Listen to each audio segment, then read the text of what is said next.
મિત્રો નમસ્કાર. આપણે નરોડા વોર્ડ વિસ્તારની આજે મુલાકાતે છીએ ત્યારે નરોડા વોર્ડમાં કોંગ્રેસના જેને મેન્ડેટ મળ્યા છે તેવા બીજા પણ પ્રતિનિધિઓની સાથે વાત કરીશું અને તેમના પણ મંતવ્યો જાણવાનો પ્રયત્ન કરીશું કે હાલ કેવી પરિસ્થિતિ છે, કેવી પરિસ્થિતિ હતી, અત્યારે નરોડાની અંદર કેવી પરિસ્થિતિમાંથી લોકો પસાર થઈ રહ્યા છે, કારણ કે જે પાયાની મૂળભૂત જે જરૂરિયાતો છે તેની અંદર હજુ પણ ક્યાંક ઉણપ જોવા મળી રહી છે. અને એક એવા યુવા ચહેરા સાથે વાત કરવી છે કે જેમને માત્ર 22 વર્ષની ઉંમરે LLBના 2 વર્ષ પૂર્ણ કર્યા છે અને ત્રીજા વર્ષમાં તેમનું અભ્યાસ અત્યારે ચાલુ છે. તેમને જ્યારે મેન્ડેટ મળ્યો હોય કોંગ્રેસ તરફથી ત્યારે ચોક્કસથી યુવાઓને પણ ક્યાંક પ્રોત્સાહિત કરવાની જે યોજના છે તે આપણને જોવા મળી રહી હોય તેવું લાગી રહ્યું છે. સાથે જ બીજા પેનલિસ્ટ સાથે પણ વાત કરીશું અને તેમને પણ સાંભળીશું અને બીજી અલગ અલગ વાતો એ પણ કરવી છે, કારણ કે ઘણા બધા એવા પ્રશ્નો છે જેને લઈને લોકો અત્યારે તેનું સોલ્યુશન શોધી રહ્યા છે, પરંતુ હજુ પણ ક્યાંક ઉણપ જોવા મળી રહી છે. મિત્રો નમસ્કાર, આપ જોઈ રહ્યા છો બકુલ ટોક્સ, આપની સાથે હું નરેશ સોની. મિત્રો અત્યારે આપણી સાથે કોર્પોરેટર માટે જેમને મેન્ડેટ મળ્યું છે કોંગ્રેસ પાર્ટીમાંથી એવા બીજા ઉમેદવાર છે રિદ્ધિબેન પરમાર, કે જેઓ 22 વર્ષીય છે અને LLB સેકન્ડ યર કમ્પ્લીટ કરી અને થર્ડ યરમાં પ્રવેશી ચૂક્યા છે. રિદ્ધિબેન, સ્વાગત છે બકુલ ટોક્સમાં આપનું. રિદ્ધિબેન, શું કહેશો, અત્યારે એજ્યુકેશન પણ ચાલુ અને પોલિટિકલ એન્ટ્રી 22 વર્ષની ઉંમરે કેવું લાગી રહ્યું છે? બહુ જ સારું લાગી રહ્યું છે કે આટલી નાની ઉંમરે મને આ મોકો મળ્યો. ખાસ એવા પહેલું પણ હશે, એવી વિશેષતા પણ આગવી હશે આપનામાં કે જેના કારણે 22 વર્ષની ઉંમરમાં તમારી પસંદગી કરવામાં આવી, તો આપની વિશેષતા વિશે થોડી વાત જાણવી છે. હું 2 વર્ષથી આ રીતે જોડાયેલું છું આ કાર્યક્રમમાં. મારા વિસ્તારમાં થોડી સમસ્યાઓ એવું મને લાગ્યું તો એટલે આ ઉમેદવારી નોંધાવી છે. મારા વિસ્તારમાં વિકાસ અને જે પણ નાગરિકોની સમસ્યાઓ હોય એનો ઉકેલ લાવવા માટે હું આ ઉમેદવારી નોંધાવી છે. શું લાગી રહ્યું છે લોકોનું રુઝાન અત્યારે કઈ તરફ? કારણ કે સત્તા પાર્ટીથી અમુક અપેક્ષાઓ હજુ પણ અસંતોષ જોવા મળી રહ્યો છે લોકોને, ત્યારે અને કોંગ્રેસ વિપક્ષની ભૂમિકામાં થોડી નબળી જોવા મળી છે, ત્યારે અત્યારે પબ્લિકનું રુઝાન કઈ બાજુ આપના મતે? અત્યારે નાગરિકો પરિવર્તન ઈચ્છે છે. અત્યારે જે રીતે 30 વર્ષથી આ સત્તા ચાલી રહી છે તો પણ હજુ પણ ઘણા વિસ્તારોમાં સમસ્યાઓ જોવા મળે છે. તો નાગરિકોની ઈચ્છા છે કે હવે કંઈક બદલાવ આવે, કંઈક પરિવર્તન આવે. આપ સાથે વકીલાત પણ કરી રહ્યા છો એટલે કાનૂની દાવપેચ પણ આપને અમુક તો ખબર પડતા હશે. શું લાગી રહ્યું છે અત્યારે જે પ્રકારની સિસ્ટમ સમગ્ર ગુજરાતમાં ચાલી રહી છે? અત્યારે સિસ્ટમ એવી ચાલી રહી છે કે બધા પોતાનું જ વિચારે છે. ભ્રષ્ટાચાર પણ એટલો થઈ રહ્યો છે. કોઈ પણ કાર્યનામાં જે બજેટ પાસ કર્યું એમાં એ મુજબ કાર્ય થતું જ નથી. અમારા વિસ્તારમાં આઇકોનિક રોડની વાત કરી હતી, તો એ રીતે હજુ અમારા વિસ્તારમાં પણ ફૂટપાથની કોઈ સુવિધા એવી થઈ નથી. ઓકે, આઇકોનિક રોડની વાત કરેલી, પરંતુ ફૂટપાથ જેટલી પણ વ્યવસ્થા હજી સુધી કરવામાં નથી આવી. આ વાતને કેટલા વર્ષ થયા હશે અંદાજે? 1-2 વર્ષ વાત. 2 વર્ષ જેવા થયા હશે. શું વિપક્ષ તરીકે તમે આગળ રજૂઆત કરેલી કોર્પોરેશનમાં અને ત્યાંથી તમને કેવા પ્રકારના પ્રતિભાવ મળ્યા? અમને કોઈ સારા એવા પ્રતિભાવ મળ્યા નથી. અમે ઘણી ફરિયાદ એવું પણ કરેલું છે, પણ કોઈ સારું એવું પરિણામ મળ્યું નથી. બિલકુલ, એટલે જે પ્રશ્નો હતા એ યથાવત રહ્યા છે. ખૂબ ખૂબ આભાર રિદ્ધિબેન, આપ અમારી સાથે જોડાયા.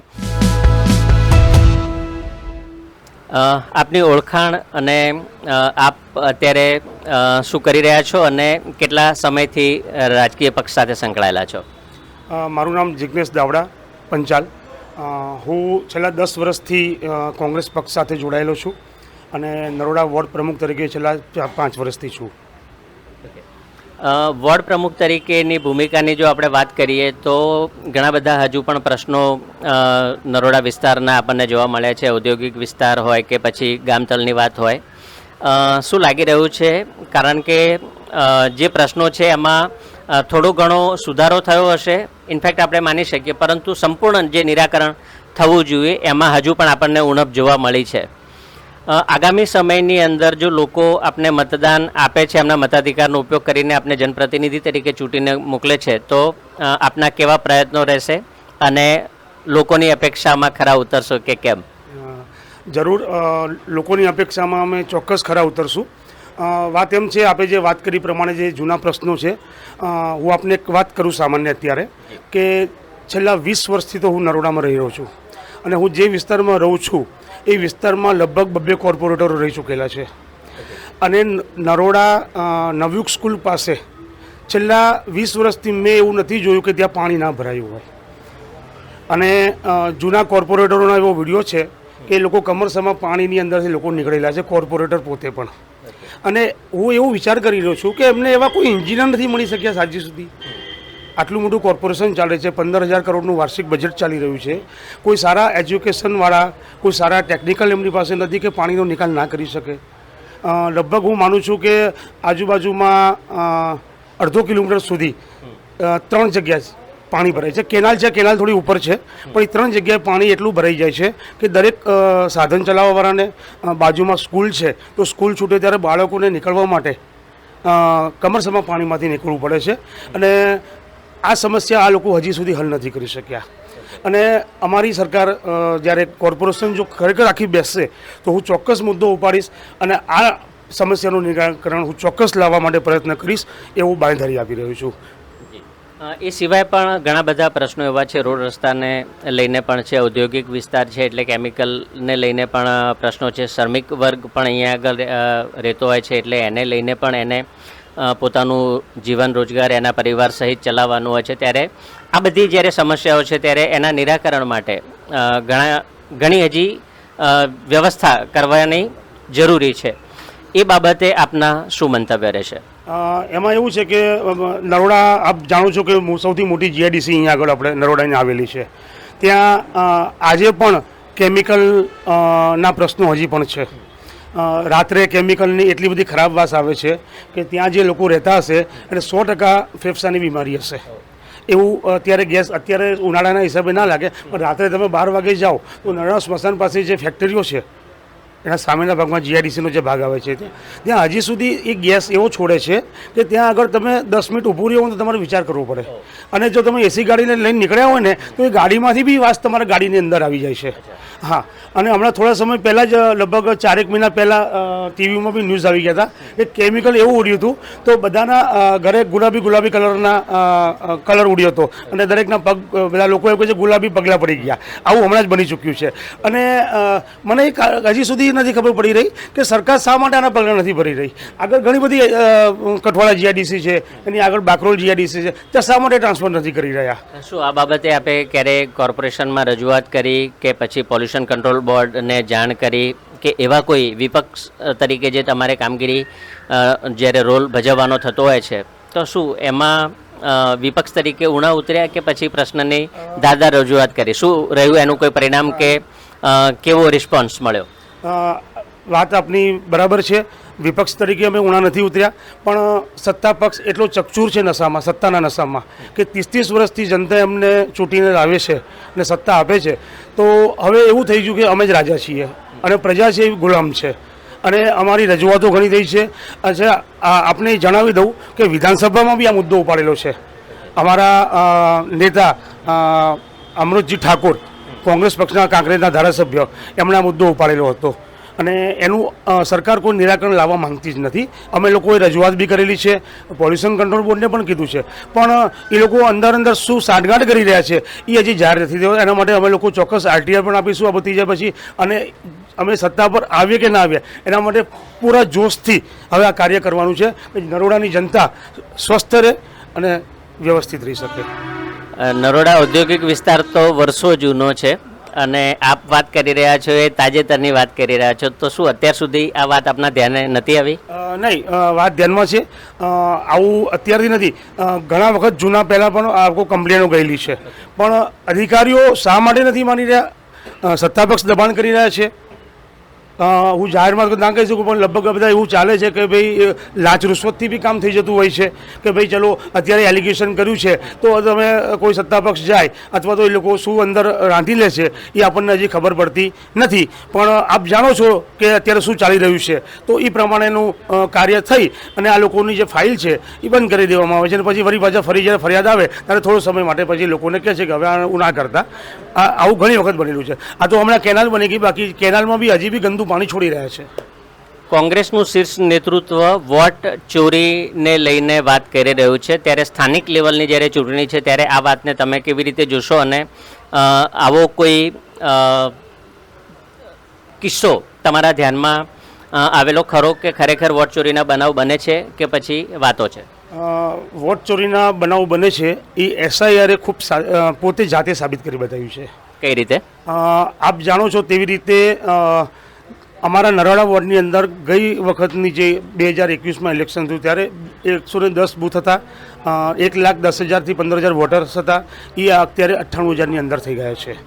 આવું ઘણી જગ્યાએ થયું છે.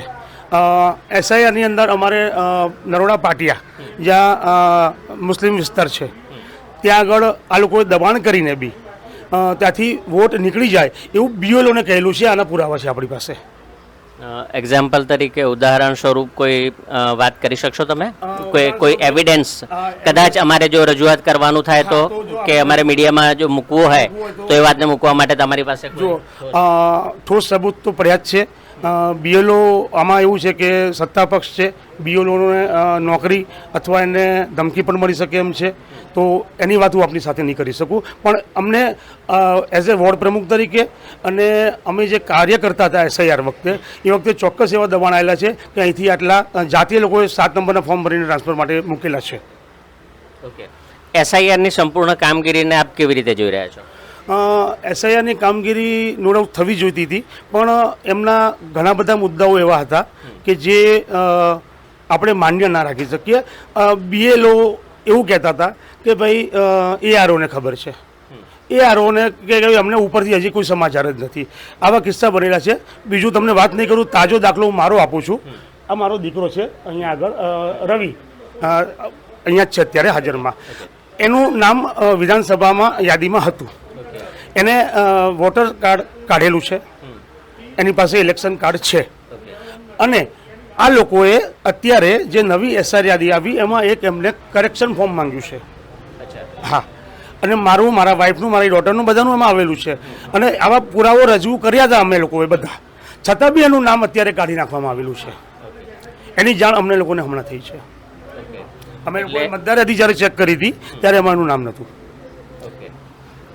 શું લાગી રહ્યું છે કે જ્યારે જનપ્રતિનિધિ તરીકે આપ ચૂંટાઈને આવશો અથવા તો પછી જનતા આપને મતાધિકારનો ઉપયોગ કરીને આપને પ્રતિનિધિ તરીકે ચૂંટીને મોકલે છે અથવા તો નથી મોકલતા, આપની ભૂમિકા કેવી રહેશે? અને લોકો પ્રત્યે જો અગર ચૂંટીને મોકલે છે તો પણ અને નથી ચૂંટીને મોકલતા તો પણ પ્રજા પ્રત્યેનું, લોકો પ્રત્યેનું આપનું કામગીરી કેવી રહેશે?